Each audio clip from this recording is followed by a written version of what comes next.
Quero falar nessa noite sobre aprendendo a vencer os seus medos. Vou estar com a mensagem ali no slide, vamos ver se vai funcionar o meu comando aqui, para ser bastante rápido a troca dos slides. Mas a geração que vence o medo é uma geração que aprendeu um segredo, aprendeu algo muito especial. E é sobre isso que eu quero falar nessa noite, sobre aprender a vencer os seus medos. Primeira coisa, medo é uma coisa tão interessante que tem o poder de paralisar você e roubar oportunidades preciosas da sua vida. É um assunto que a gente tem que olhar com certo cuidado por conta do poder do medo, da força do medo. Pense por um instante comigo aqui, nas experiências da sua vida que você teria perdido se tivesse cedido ao medo. Eu sei que podemos contar experiências em diversas áreas, mas na minha experiência, por exemplo, eu não teria casado. Tem nada a ver com a realidade dele, eu só estou falando sobre mim aqui agora. Eu não teria casado porque eu tinha medo de me declarar. Eu tinha medo de dizer o que eu pensava, o que eu sentia. E eu fui pensando sobre isso, né, sobre aonde veio esse medo, foi realmente de experiências negativas que eu tive na minha vida. Primeiro eu tive uma experiência que eu poderia chamar de coração ferido 1. Eu tinha 7 anos de idade e nós nos alinhávamos na escola antes de entrar para a aula e cantávamos o hino nacional todo dia. Eu não sei por que tinha que fazer isso, mas era todo dia que a gente cantava o hino nacional. E tinha uma fila de meninos, uma fila de meninas, e logo diante de mim tinha uma loirinha dos olhos azuis, da mochilinha cor-de-rosa, e eu me apaixonei por ela. O nome dela era Cláudia. E eu escrevi na última página do meu caderninho, "Te amo, Cláudia". Aí, um xarope no coleguinha meu achou esse meu caderno. Ele fuçou na minha mochila, a gente cantando o hino nacional, ele abriu o meu caderno e viu lá, "Te amo, Cláudia". O xarope do meu coleguinha pegou o meu caderno e começou a cantar. Dois namoradinho, ele ama a Cláudia. Cantamos o hino nacional, me colocar na frente da menina. "Agora fala!" Foi a minha primeira experiência. Eu virei para ela tremendo e disse assim, "Cláudia, eu te amo." Aquela menina olhou para cima, olhou para mim de cima. "Olha, eu até gosto de você, mas eu não posso namorar com você porque você é muito pretinho."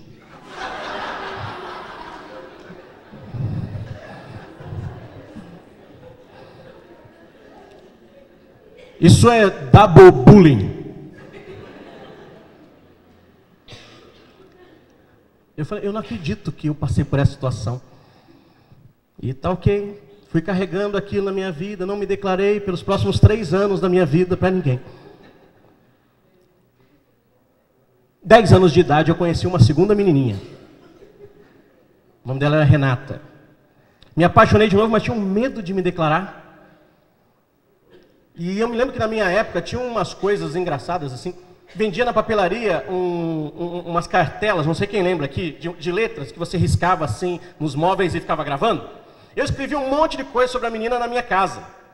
E na minha cama, "Te amo, Renata, te amo, Renata." Um dia eu disse para mim mesmo, "Você tem que ir lá e se declarar, rapaz, senão você vai ficar sozinho, aos 10 anos de idade." Né? E eu fui lá, na casa dela. Cheguei na casa da Renata. E meu pai não tinha muito dinheiro na época, e eu só tinha um par de tênis, que era tipo um conga preto, e estava meio furado assim no meu dedão. E eu cheguei na casa dela. Chamei ela na casa dela, sentamos no meio fio, a gente começou a conversar, porque a gente era aluno da mesma sala. E quando eu pensei em falar tudo que tinha no meu coração, ela olhou pro meu tênis e falou assim, "Nossa, o meu irmãozinho de 4 anos tem um tênis igual ao seu."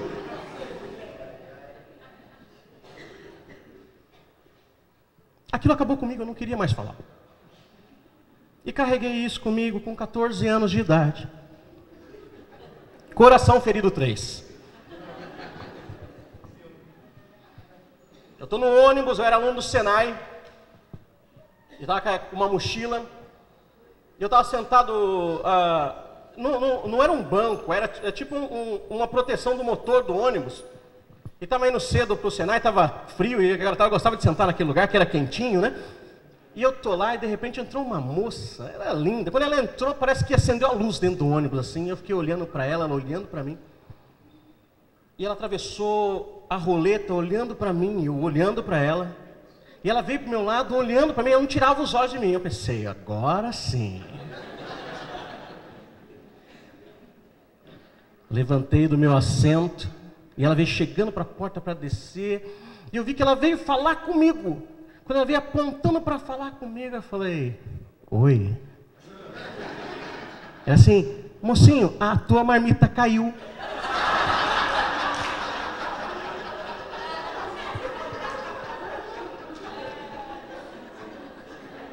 Rapaz, isso pode traumatizar um cara pro resto da vida. Tinha caído a bendita marmita da minha mochila.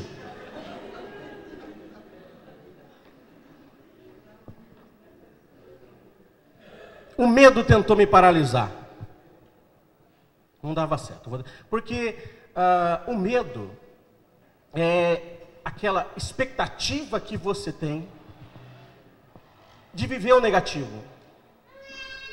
E você quer negar isso dizendo, eu não quero sofrer de novo. Eu não quero ser deixado de lado de novo. Eu não quero que as pessoas esqueçam de mim de novo. Eu não quero que as pessoas neguem algo para mim, me digam um não. E eu vim carregando isso. E aí, eu tinha que vencer o meu medo. Eu me lembro do encontro com a minha esposa. Foi um barato. Olhei aquela moça bonita, gostei dela. Ela estava com uma bebezinha, uma menina de dois anos, era a sobrinha dela. E a gente ficava trocando olhares de longe. E ela não chegava e ficava na expectativa do meu movimento. E eu lembrava do coração ferido 1, 2 e 3. Eu falei, quer saber de uma coisa? Se eu ficar aqui parado com medo, eu não vou chegar em mais ninguém na minha vida. E foi interessante, ela veio para o meu lado, ela não, né? A bebezinha veio para o meu lado. E foi, queridos, eu posso dizer agora que eu conheço a história, que foi amor à primeira vista. Quando ela me viu, ela gostou de mim na hora. E veio a bebezinha do meu lado, quando a menina passou correndo, eu falei, oi baby, ela correu de mim. Mas quando a tia dela veio atrás, eu falei, oi baby, ela correu para mim. E a história foi outra. O medo descontrolado, ele resulta em perda de oportunidades. Clica para mim, meu irmão. Medo, numa certa medida, ele é importante porque ajuda a gente a ter um certo cuidado, a considerar riscos, a calcular ações. O medo, numa certa medida, nos torna prudentes, nos faz considerar os planos, os preços que se paga. Até uma certa medida, o medo ele é positivo, mas quando ele torna descontrolável, quando ele passa a dominar você, aí é um problema, porque ele resulta em perda de oportunidades. O medo descontrolado, ele funciona como uma fé ao contrário. Ou seja, é a certeza de que as coisas vão dar errado. Medo descontrolado é fé ao contrário. É ter certeza, se apegar com essa ideia de que não vai dar certo, e isso te paralisa. Isso faz com que você perca as oportunidades. Faz com que você deixe as oportunidades de Deus na sua vida passar. Para você ter uma ideia, por medo, uma geração inteira, pode abrir a tua Bíblia comigo, lá em Números capítulo 13. Uma geração inteira perdeu uma das grandes ou a maior oportunidade das suas vidas.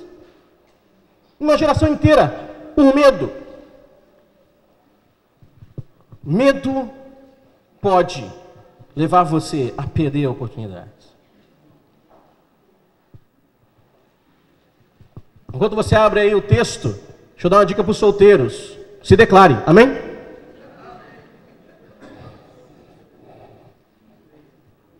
Vai que dá certo, né?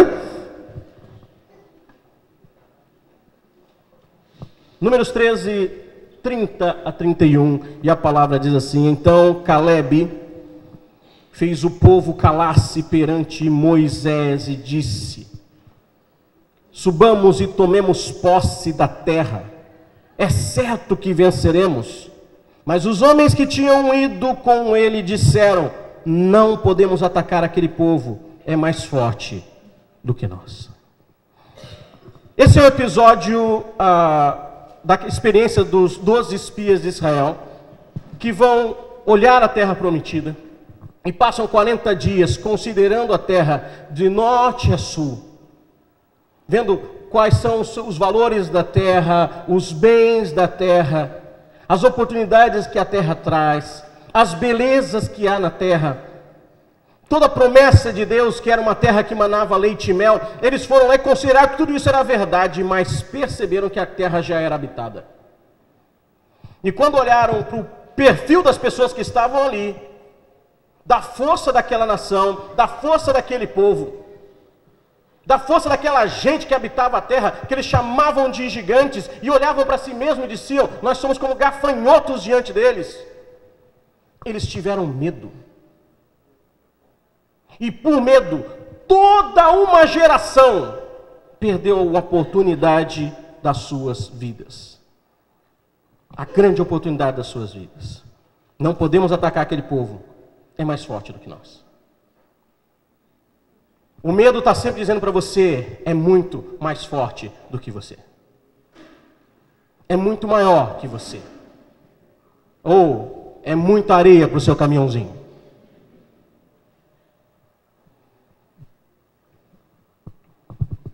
O povo sucumbiu ao medo, e aí a gente conhece o desfecho da história. Toda uma geração perece no deserto. Mas quando eu olho para isso e vejo o quão o medo pode ser uma ferramenta poderosa para tirar de nós as oportunidades que Deus apresenta para a nossa vida, nos roubar as grandes oportunidades, os sonhos de Deus para nós, a minha pergunta nessa noite é: como que eu venço isso? Como é possível vencer o medo? Como eu posso vencer o medo? Vou pedir para o irmão que está lá me ajudar. Como eu posso vencer o medo? A resposta é, vamos dizer todos juntos? Conhecendo o amor de Deus. Talvez para alguns aqui essa resposta possa ser simples demais. Mas como assim? Pastor, eu achei que o senhor ia dar algumas dicas interessantes aqui, de algumas estratégias importantes. Talvez a gente pudesse treinar alguma coisa nova. Viesse para nós uma revelação diferente. Sei lá, MMA de Jesus, não sei. O que me tornaria mais forte? Não tem nada que nos fortaleça mais, ou mais poderoso para vencer o medo do que conhecer o amor de Deus, amado. E a própria Bíblia diz isso. O apóstolo João, escrevendo a sua primeira carta, ele diz o seguinte. Vamos dizer todos juntos? No amor não há medo. Pelo contrário, o perfeito amor expulsa o medo. Em outra versão é muito legal, ó. No amor não existe medo. Antes, o perfeito amor lança fora todo medo. Amém? Conhecer o amor de Deus é o segredo para vencer os seus medos.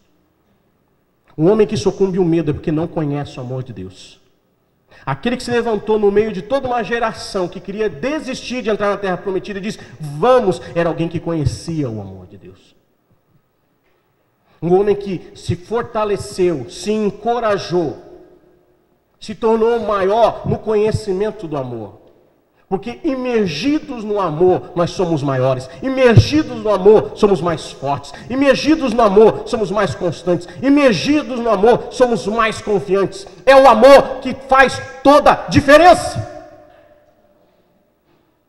O perfeito amor lança fora todo medo. E da onde vem o perfeito amor? Vem de Deus.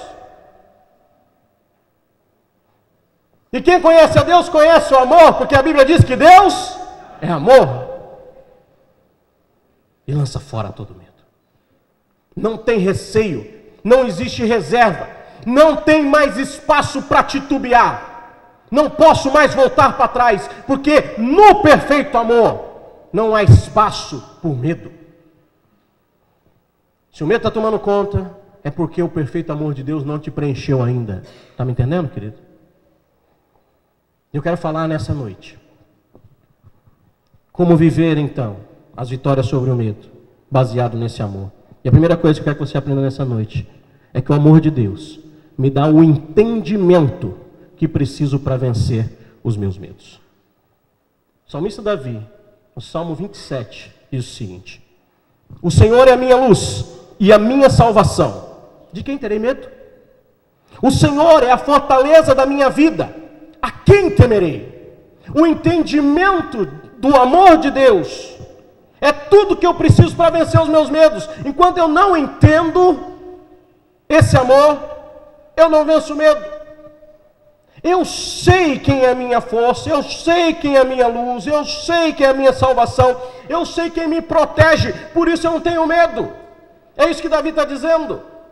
E veja bem aqui, meu amado, esse cara tem moral para falar sobre isso, esse tal de Davi.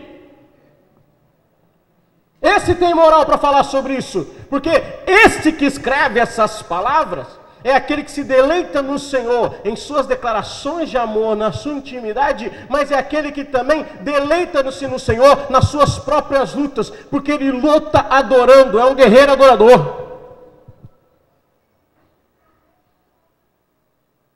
Davi aparece para a nação de Israel como um homem valoroso, no momento dramático da história daquela gente.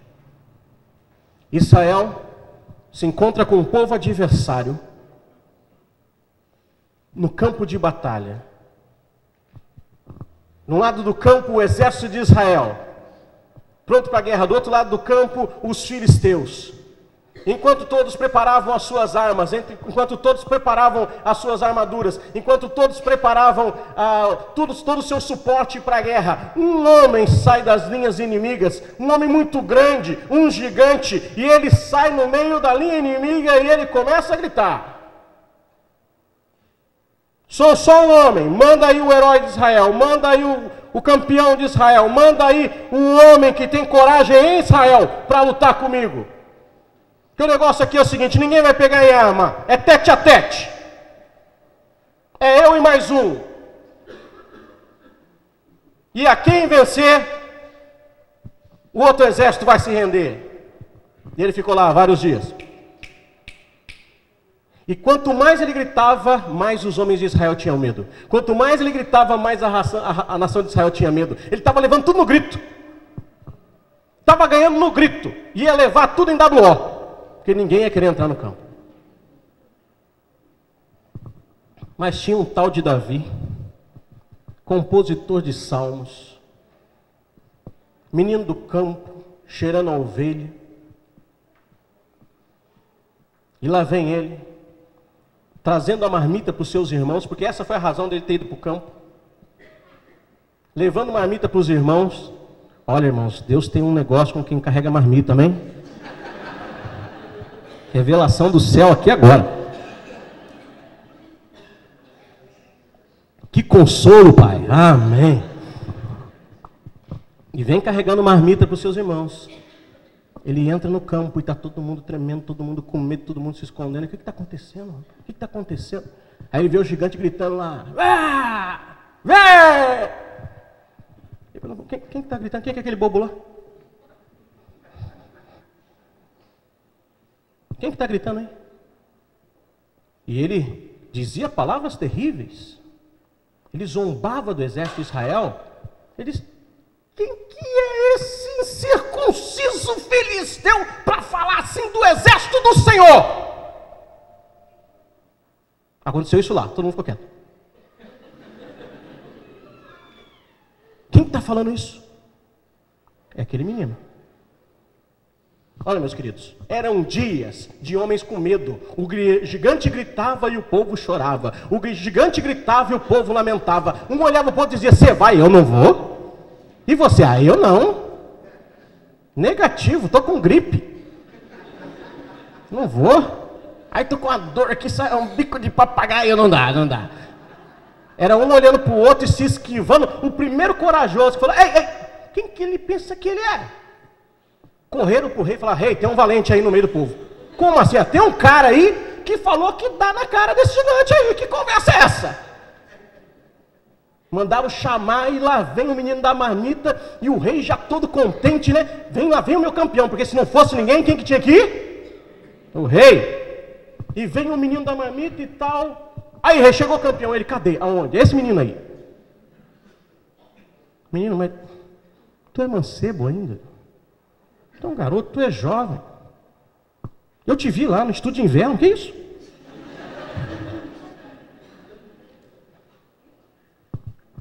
E ele bate no peito e diz, rei, eu vou. Eu vou lutar com esse homem. Mas tu é menino, ele é guerreiro desde menino. Mas tu quem é que é isso? Eu ando com Deus, eu conheço o amor de Deus, eu trabalho no campo, eu canto para o Senhor, eu adoro ao Senhor. E um dia, no meio do meu louvor, apareceu um leão que quis levar uma ovelha minha. Eu fui lá, peguei o leão no bigode e tirei a ovelha. Outro dia veio um urso, peguei o urso na unha e salvei a minha ovelha. Esse aí não é diferente do leão nem do urso. Olha, quem conhece a Deus fala com autoridade, amém, irmãos? E enquanto aquele menino falava, o exército se alegrava. Era a resposta de Deus no meio do arraial, que até o rei, que em sã consciência não deixaria o menino ir para a guerra, falou, rapaz, tu está me convencendo, então tu vai. E pôs a armadura nele e saiu Davi com aquela armadura. Falou, rei, não dá certo, deixa eu ir do jeito que eu sei lutar. Bermuda, tênis, boné virado para trás, skate debaixo do braço, lá vai ele. Ele está descendo, simples, sandalinha. Eu fui pastor numa cidade pequena, na divisa de São Paulo, Minas Gerais. O pessoal usava muito isso lá.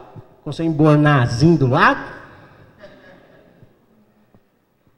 Baixou na beira do rio, pegou 5 pedras lisas, pôs no bolso, e foi chegando, o gigante foi vendo naquilo e começou a dar risada. Vocês estão de brincadeira comigo, vocês estão de brincadeira.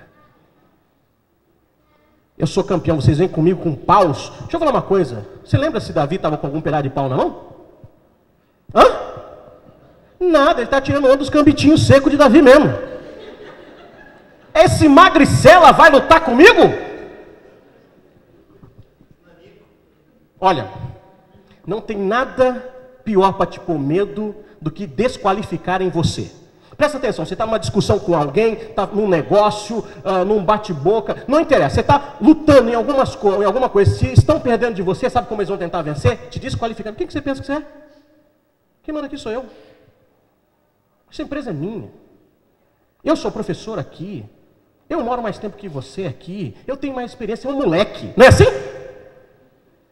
O medo quer te desqualificar. E quando jogaram para Davi, tu pequeno magricela, que tu quer aqui? Eu sou gigante, eu sou guerreiro, eu estou armado. E quando jogaram aquilo para Davi, ele falou, não vou brincar mais não. Vamos fazer igual muitos irmãos, né? Lembra que eles dizem, ó vida, ó céus, ó azar. E agora? É com Bíblia. O que você está falando aí, grandão? Tu vem contra mim com espada, com lança, com escudo. Eu vou contra ti em nome do Senhor dos Exércitos. Amém, irmãos? E hoje mesmo Ele vai te entregar na minha mão. E eu vou dar tua carne para as aves de rapina no céu. É muita confiança. O amor, o perfeito amor, lança fora todo medo. E eu vou dizer algo para você. Davi estava tão confiante que eu não acredito em nenhum milagre naquela pedrada não, sabia? Ele estava muito confiante, irmãos. Para mim, Davi, na hora que estava rodando na funda, ele olhava para o gente e falava assim, impossível errar um cabeção desse. Muita confiança.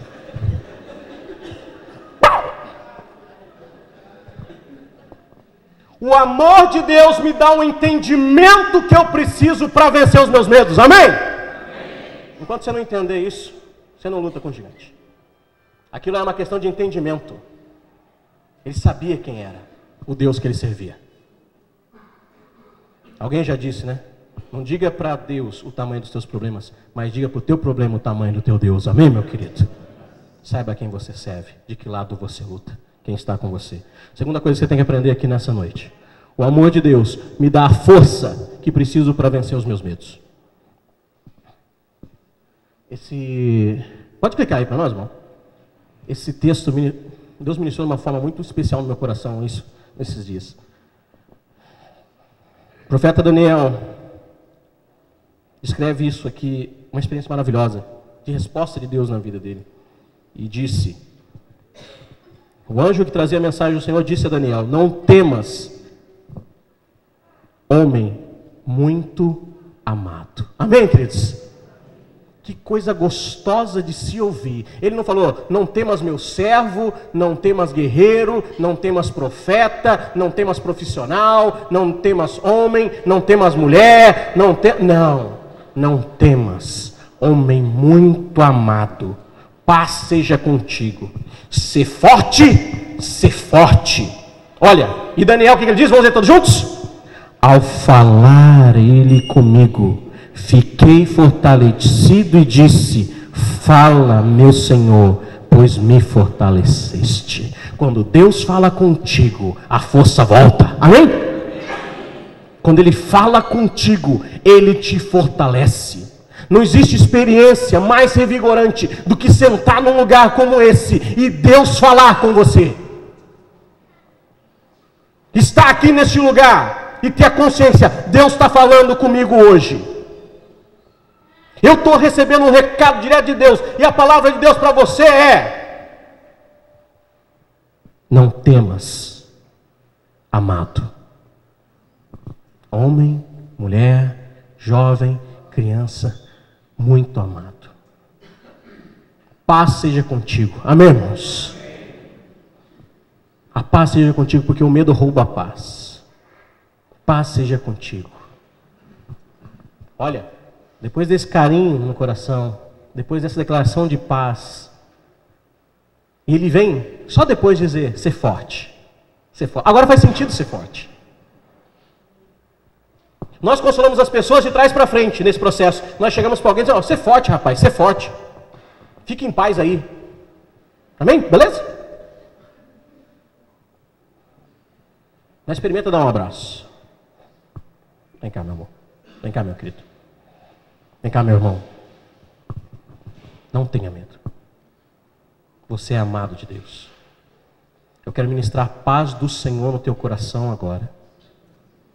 Porque a palavra de Deus diz que eu tenho essa autoridade. Chegando numa casa eu posso declarar a paz. E sendo aquela casa de gente de paz, a paz repousa sobre eles. Eu sei que tu é de paz. Recebe a paz agora. Repousa agora. A paz é porque eu vou dizer na sequência. Eu sei das tuas lutas. Eu sei que você tem batalhas. Eu sei que tem muita coisa importante para você resolver. Ser forte. Ser forte. Olha, e Daniel disse, ao falar ele comigo, eu senti a força voltando. Eu disse, fala, Senhor, porque me fortaleceste. Quando Deus fala, você se fortalece. Quando Deus fala, você se sente forte. Na ausência da voz de Deus, não dá para começar de novo, queridos. Na ausência da voz de Deus, não dá para lutar mesmo. O Davi que enfrentou Golias era o Davi que ouvia a voz de Deus. Na ausência da voz de Deus, eu sei que a gente perde o rumo. Mas se Ele fala com você, você se fortalece. Amém? Amém. O amor de Deus me ajuda a ter força para vencer os meus medos. Terceira coisa que eu quero que você aprenda nessa noite. O amor de Deus me dá a coragem que preciso para vencer os meus medos.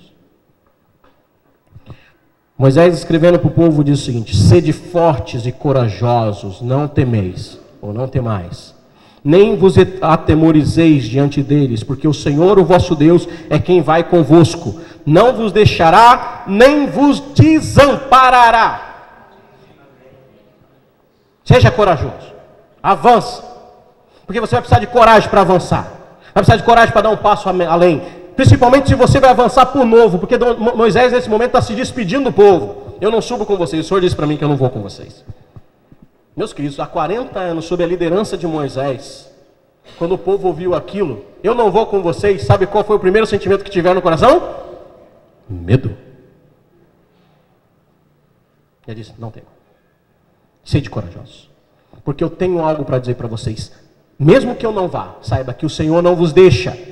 E o Senhor não te desampara. Amém, querido? E ele tinha autoridade para falar sobre isso. Ele sabia o que ele estava falando. O Senhor não tinha desamparado Moisés, não tinha abandonado Moisés em toda a sua caminhada. Ele sabia quem era o Deus que o guiava. Não era Moisés que guiava o povo, era Deus quem guiava Moisés, para que guiasse o povo. Moisés sabia muito bem disso, sabia do que falava, foi alguém que caminhou com Deus. E essa caminhada com Deus vai te dando confiança, vai te dando intrepidez, vai te enchendo de coragem para avançar. Mas não foi assim no começo. Você lembra do primeiro encontro de Moisés com Deus? Moisés fugindo, cheio de medo. Moisés era príncipe do Egito, matou um homem no Egito e fugiu para o deserto. E foi vivendo no deserto por 40 anos. Com 80 anos de idade, Deus falou com Moisés. 80 anos. Deus chama Moisés. Quantos tem mais de 80 anos aqui, irmãos? Não fica com vergonha não, irmão. Se manifeste.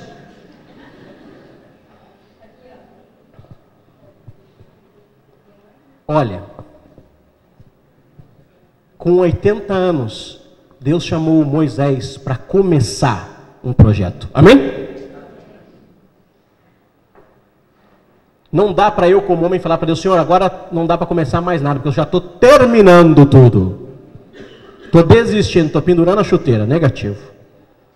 80 anos de idade, Moisés achou que estava tudo acabando na vida dele. Ele estava já há 40 anos vivendo no deserto, 80 anos de idade, e ele estava lá trabalhando para o sogro dele. Dá para você imaginar alguém com 80 anos trabalhando para o sogro? Totalmente realizado, né? 80 anos de idade, conduzindo lá as ovelhinhas do sogro dele, lá no Monte Horebe. E Moisés pensando já na aposentadoria. 80 anos, vou me aposentar, né? Já estou... E ele já tinha ido lá na Casas Bahia, comprou uma TV plasma, 40 polegadas, a 24 prestações. E ele ia ficar de pijama o dia inteiro em casa. Ele já está pensando em pendurar a chuteira. E aí, Deus fala com Moisés. Ele passa e vê um arbusto em chamas que não se consomem. Ele acha aquilo muito interessante, curioso. Ele fala: vou chegar perto para ver essa maravilha. Ele está chegando perto. Entre o arbusto estar em chamas, para mim tranquilo. Mas enquanto ele está chegando perto, irmão, saiu uma voz daquela planta. Ele disse: Moisés, Moisés. Você sabe o que disse, né? Tira as sandálias dos teus pés, que a terra que pisa é terra. Você sabe o que mais me chama a atenção nessa conversa? É que Moisés conversa com a planta. Tem algumas coisas que estão na Bíblia que a gente aceita, porque a gente está lendo há muito tempo, né? Mas não é normal. Não é verdade? Ah, pastor, estou em paz com esse texto. Ah, é? Eu quero ver agora, 9h30 da noite, acabar o culto, você está indo pegar o teu carro, uma árvore dessa, falar para você: João, João. Hã? Além de você ir embora correndo a pé, mesmo que você é batista, você vira para a árvore e diz: está amarrado, não é assim? Cara, ele conversou com a planta. E começa aquele diálogo. E Deus diz para Moisés: Moisés, eu tenho ouvido o sofrimento do meu povo, a dor do meu povo. Eu sei o que há de teu coração. Que o coração de Moisés era pelo povo. Saiba que eu quero que você volte e liberte o povo do Egito. Quando Deus falou aqui para Moisés, Deus encheu o coração de Moisés de medo. Primeiro, vai voltar para uma terra que ele não queria voltar. Para falar com o faraó de quem ele correu com medo de ser morto. E era para ele voltar para faraó e dizer assim: ó, a mensagem é: deixe meu povo sair. Sabe o que é isso? Só para você ter uma dimensão disso, imagina aquela situação lá no Rio de Janeiro, com o chefe do morro, dono de morro, você subir lá com a Bíblia na mão e falar assim: ó, o Senhor mandou dizer, a casa caiu, mano. Vaza! O morro é do Senhor. Totalmente contextualizada essa mensagem, né? Quando Deus falou isso para Moisés, falou assim: você volta? Ele: não, não, eu não.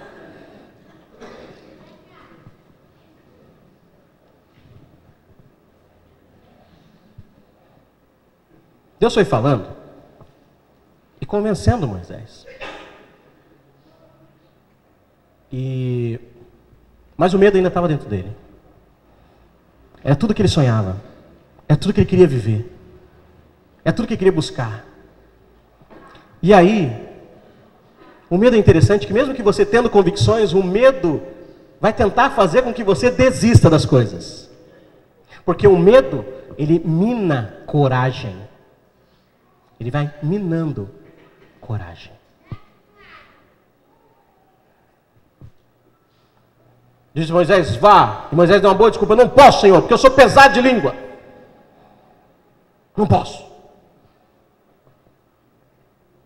Pesado de língua. A Bíblia também fala umas coisas que a gente fica meio difícil de entender, né? O que é pesado de língua, irmãos? Eu acho que o mais próximo disso é que Moisés era gago. Eu ministro um curso sobre caminhada bíblica no Antigo Testamento. A gente explora bem essa questão do Moisés gago, para as pessoas terem uma ideia do que é essa realidade. Mas eu acho que a conversa foi mais ou menos assim. Deus diz, vai Moisés, ele, eu não vou. Mas eu estou mandando, eu não vou. Aí Deus começa a trabalhar alguns elementos para convencer Moisés. Pergunta, o que tu tem na mão, Moisés? Ele, um cajado, vara, porque cajado não sai. Joga o cajado no chão, Moisés. Moisés jogou o cajado no chão, virou uma serpente. Deus falou assim, pega a serpente, Moisés. Ele, eu sou besta? Pega, Moisés. Ele pegou a serpente, irmãos, e voltou a ser cajado na mão dele. E ele, gostei. E foi Moisés. Agora, não sei você, mas o sinal que Deus deu para Moisés, de que estaria com ele, era uma vara que vira serpente e que vira vara de novo. Eu não sei para você, para mim, eu acho um sinal muito pequeno para enfrentar um exército. Eu, no meu caso, eu preferiria que tivesse se tornado uma metralhadora. Mas serpente que vira cajado? Por que Moisés convence? Sabe por quê, meu querido? Porque aquele que já tem uma semente plantada dentro do coração dele, para coragem aflorar, ele só precisa de uma pequena gota para regar tudo isso. É como aquele dito popular que diz, para bom entendedor, pingo é letra. Uma palavra basta. Era tudo que ele precisava. O amor de Deus é aquilo que alimenta a minha coragem. Deus estava dizendo para Moisés em todos os sinais o quanto ele amava esse povo. E Moisés avança sobre o amor. Amém, queridos? Ele avança sobre o amor de Deus. Eu tenho um amigo muito querido que hoje é pastor na Espanha. E ele me contou uma história sobre essa consciência do amor que vence o medo. Ele era um traficante de drogas e tinha um concorrente na mesma região que ele vivia. E um dia eles se ameaçaram mutuamente. Que se encontrassem novamente um com o outro, que um mataria o outro. Fizeram esse pacto macabro.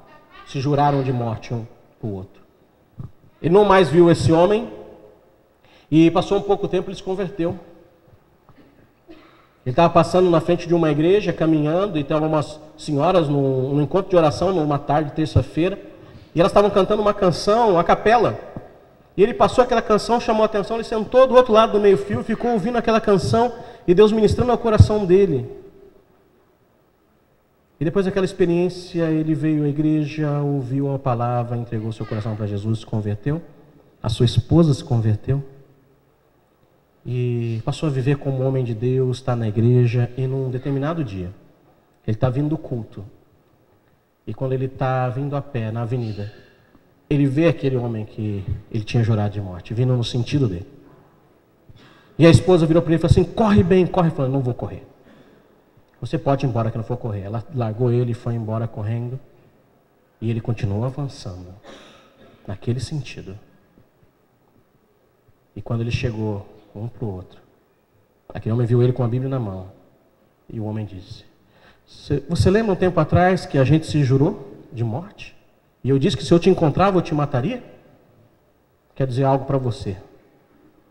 Eu não posso te matar hoje, porque eu morri primeiro. Estendeu a mão e disse, a paz do Senhor, meu irmão. Eu também sou de Jesus. Amém, irmãos? O amor encheu o coração dele de paz para poder viver aquela experiência, de coragem para viver aquela experiência. Amor de Deus me dá, e para você também, confiança que você precisa para vencer os seus medos. Vamos ver esse texto, Isaías 41:10, é lindo, vamos ler? Não temas, porque eu sou contigo. Não te assombres, porque sou teu Deus. Eu te fortaleço e te ajudo, e te sustento com a minha destra fiel. Lindo, lindo, lindo.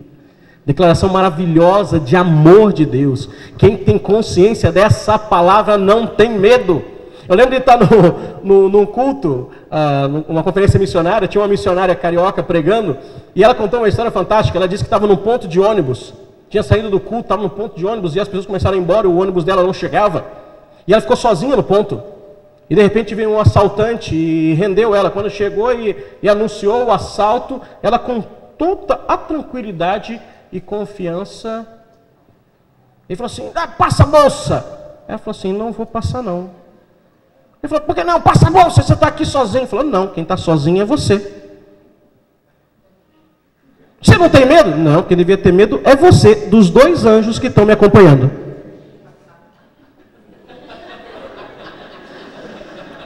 O cara foi dando passo para trás, olhando para um lado, olhando para o outro. E ele correu. Agora eu não sei se ele viu o anjo, ele achou: essa mulher é maluca.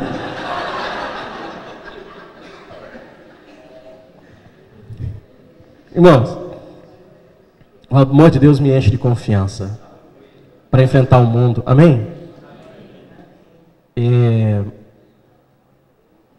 Confiança é uma coisa que as pessoas respeitam. Se você amanhã, na próxima semana, for para uma entrevista de trabalho, não sei se alguém vai ter essa experiência aqui. Mais do que conhecimento, o que vai contar é confiança. Amém? As pessoas querem olhar nos olhos e encontrar confiança. O amor me enche de confiança para vencer os meus medos. A confiança vem de entender que toda essa declaração é verdade. Amém? Porque motivos para temer a gente tem demais. Tenha confiança. E última coisa que eu quero que você saiba nessa noite. Guarda isso no teu coração. O conhecimento do amor de Deus gera em mim a fidelidade que me faz vencedor sobre todos os meus medos. Lembra de Números, capítulo 13? Josué e Caleb dizem essa palavra depois na sequência do texto. Tão somente não sejam rebeldes contra o Senhor, e não temais o povo da terra, porquanto como pão podemos devorar. Qualquer um pode comer pão, amém, irmãos? Até quem não tem dente come pão. Podemos devorar. Retirou-se deles o amparo. O Senhor é conosco, não temais. O conhecimento do amor de Deus, o conhecimento que vence o medo, é o entendimento de que o Senhor é conosco. Quem compreende isso e permite que essa compreensão gere em você fidelidade para caminhar com Deus, está pronto para vencer todos os medos. Está pronto para caminhar de cabeça erguida. A geração que vence o medo é a geração que conhece o Senhor e experimenta o seu amor. Amém? Amém. Não é a geração que pula na igreja: eu sou a geração que vence o medo. Não é isso não. Não é uma música que você canta, não é uma camisa que você veste. Eu estou fazendo propaganda do meu ministério aqui. Não é a camisa que você veste, não é um livro que você lê. É uma experiência que você vive. Eu conheço e experimento o amor. Eu conheço e experimento esse amor.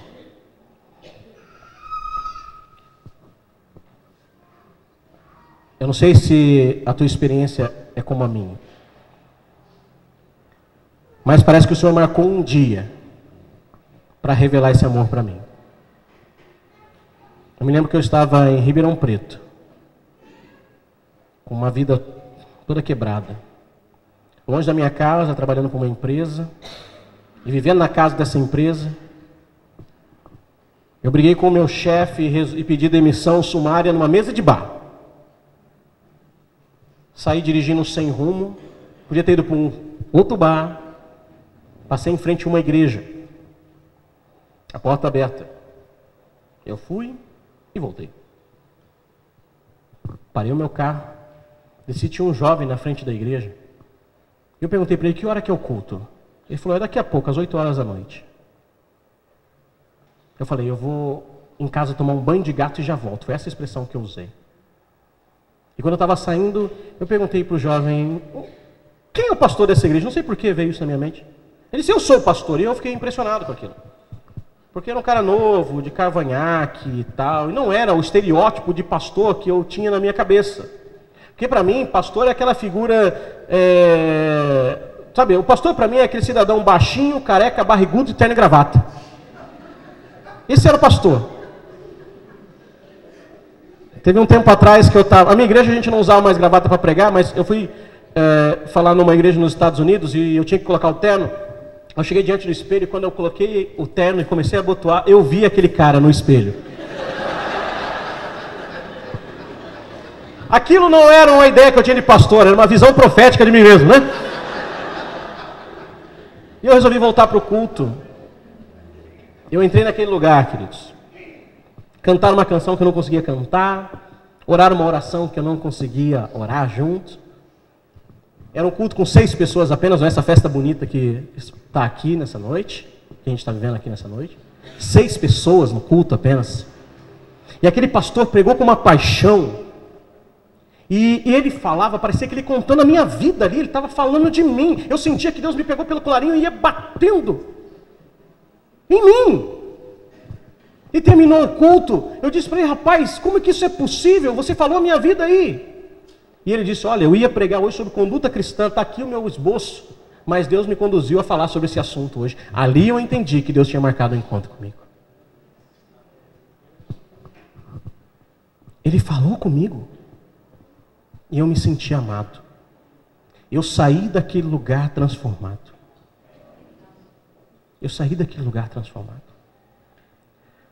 Eu já fui para tantos lugares no Brasil, fora do Brasil, falei para tanta gente, irmãos. E minha esposa fala comigo, você precisa voltar para Ribeirão Preto para achar esse pastor. E contar para ele que você se converteu naquela igrejinha. Quando eu estava indo embora daquele culto, eu virei para ele e disse assim, mas como é que você tem uma igreja com só essas pessoas, um monte de cadeiras vazias? Ele disse assim, olha, Deus colocou no meu coração o desejo para plantar uma igreja. Eu era um funileiro, vendi minha oficina, vendi minhas ferramentas, comprei essas cadeiras e esse som e estou começando essa igreja. Talvez eu fui o primeiro convertido da igreja dele. Eu nem sei mais se existe a igreja. Mas quando eu conto essa história, eu lembro essa história, meu irmão. Não tem como eu negar o tamanho amor de Deus de mover a história de uma pessoa para me achar. E eu quero que você entenda isso nessa noite. Nada que foi planejado aqui foi em vão, nem mesmo essa agenda, nem mesmo esse ajuntamento, nada aqui em vão. O Senhor preparou isso de uma forma especial para te encontrar hoje, amém? E para dizer para você, não tenha medo. Eu te chamo para fazer parte de uma geração que vence o medo. Naquele dia, eu conheci o Deus que me ama. E esse amor lançou fora todo medo. Amém? Eu quero orar por você nessa noite. Quero pedir que a Rose ministre aqui o refrão dessa canção, Deus me ama. Eu quero que você tome isso no teu coração, meu amado. Eu quero que você declare isso para você mesmo.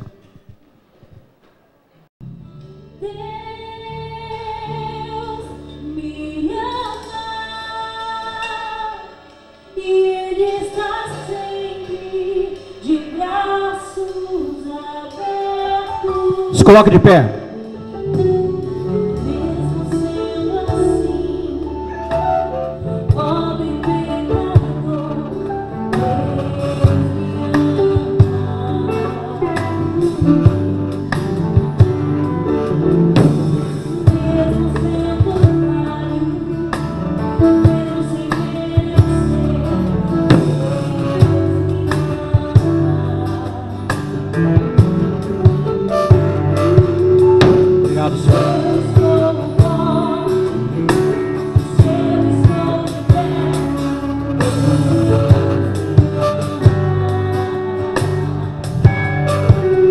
Ele te ama.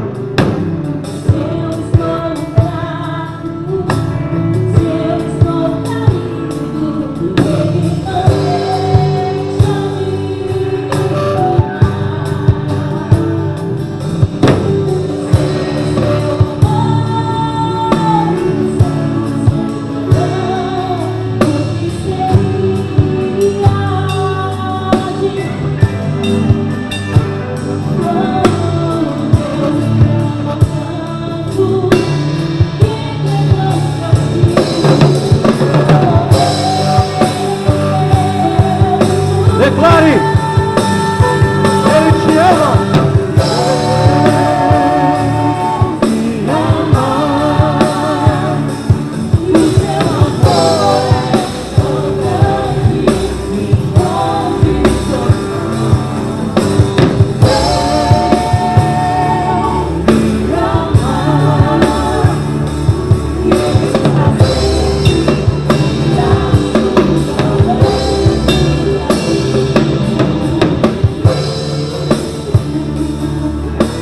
Ele te ama, meu amado.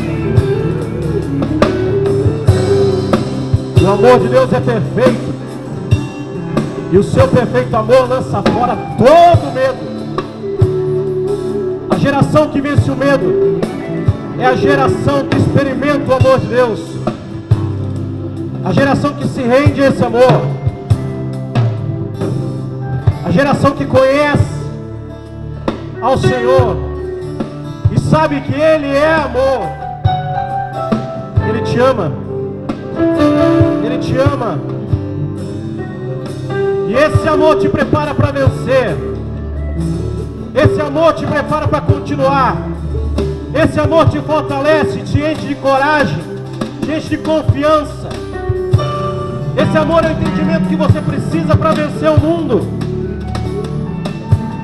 Esse amor que não vai permitir que você titubeie, que você volte atrás, que você desista.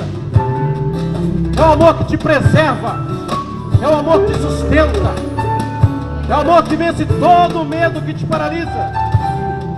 Se renda a esse amor, se renda a esse amor.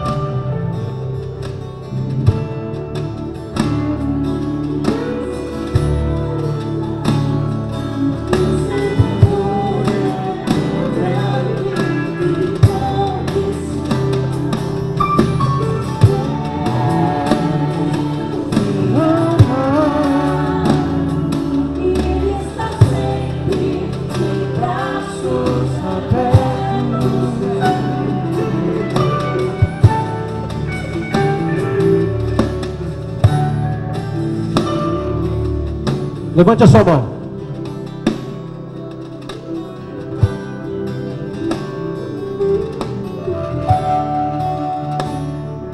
Senhor Deus, Pai Todo-Poderoso, nós estendemos as nossas mãos aos céus nessa noite, em direção ao Teu santuário, para declarar que nós reconhecemos o Teu amor.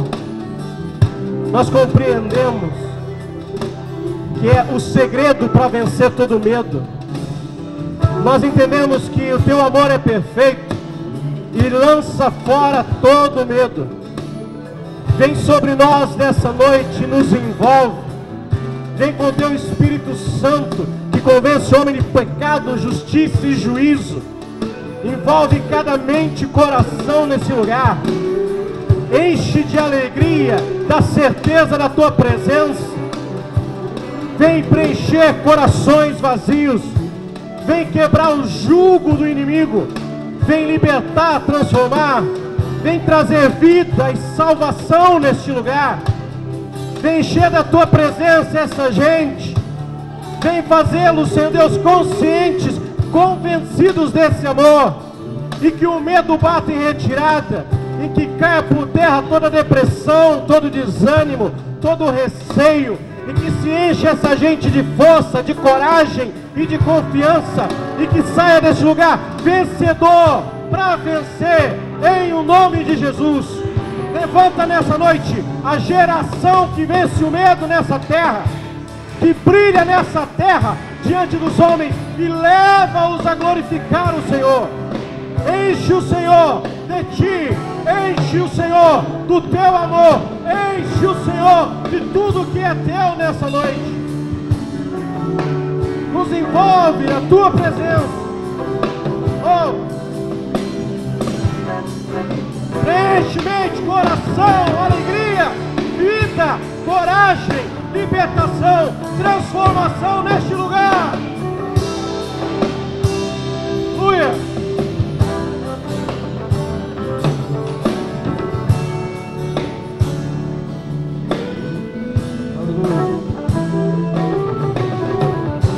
Aleluia.